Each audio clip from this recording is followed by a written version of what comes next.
வரலாறை நாம் படிக்கும் பொழுது அவர் உண்மை உள்ளவராக இருந்தார். எல்லாவற்றையும், குடும்பத்தையும் சரி, தேவனுடைய விஷயத்திலும் சரி, சக்கிரமமாக நடத்தி செல்கிறதான ஒரு மனிதனாக திகழ்ந்தார் என்று வேதாகமும் நமக்கு அறிவுறுத்துகிறது.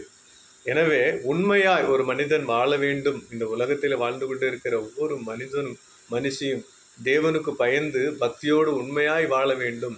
நாம் வேலை செய்கிற இடத்தில் உண்மையாய் இருக்க வேண்டும். நாம் தொழில் செய்கிற இடத்தில் நேர்மையாய் இருக்க வேண்டும் என்று நினைக்கிற ஒவ்வொருவருக்கும் அவர்களை சுற்றி சத்துருக்கள் இருந்து கொண்டே இருப்பார்கள்.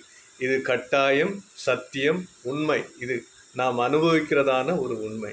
அதுபோலவே தாவீதுடைய வாழ்க்கையில் அநேக சத்துருக்கள் அவரை சூழ்ந்து கொண்டு தன்னுடைய ராஜ்யத்தை அபகரித்து கொள்ள வேண்டும், சூழ்ந்து கொண்டு தன் மகனாகிய அப்சலோமை ஏவி விட்டு அந்த ராஜ்யத்தை தாவீது ராஜாவினிடத்திலிருந்து பிடுங்கிவிட வேண்டும் என்று சத்துருக்கள் சூழ்ச்சி செய்த போதிலும் தாவீது ஓடுகிறார் தன்னுடைய வாழ்க்கையின் எல்லைக்கே ஓடுகிறதான ஒரு சூழ்நிலை ஏற்படுகிறது.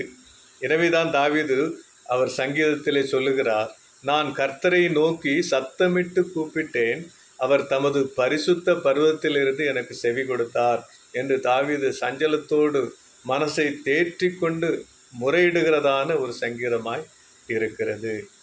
அதுபோல நம்முடைய வாழ்க்கையிலும் நாம் வேலை செய்கிற இடத்திலும் சரி, எந்த இடத்திலும் நேர்மையாக இருக்கும் பொழுது இவனை எப்படி கவிழ்த்து விடலாம், இவளை எப்படி கவிழ்த்து விடலாம், இவளை கவிழ்த்து விட்டால் நாம் அவளுடைய இடத்திற்கு நாம் சென்று விடலாமே என்று நம்மை சுற்றிலும் நம்மை சூழ்ந்திருக்கிற சத்துருக்கள் இருந்து கொண்டு ஏதாவது ஒரு சேட்டைகளை, வேண்டாத வேலைகளை செய்து கொண்டே இருப்பார்கள்.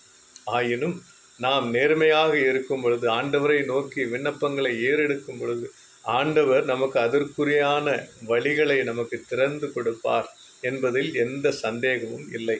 தாவீதுனுடைய வாழ்க்கையில் கூட அப்படித்தான் நடந்தது என்று நாம் வாசிக்கிறோம் அல்லவா?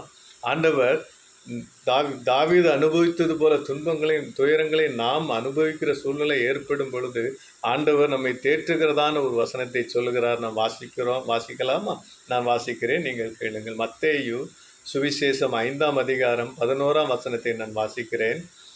என் நிமித்தம் உங்களை நிந்தித்து துன்பப்படுத்தி பலவிதமான தீமையான மொழிகளையும் உங்கள் பேரில் பொய்யாய் சொல்வார்களானால் பாக்கியவான்களாய் இருப்பீர்கள்.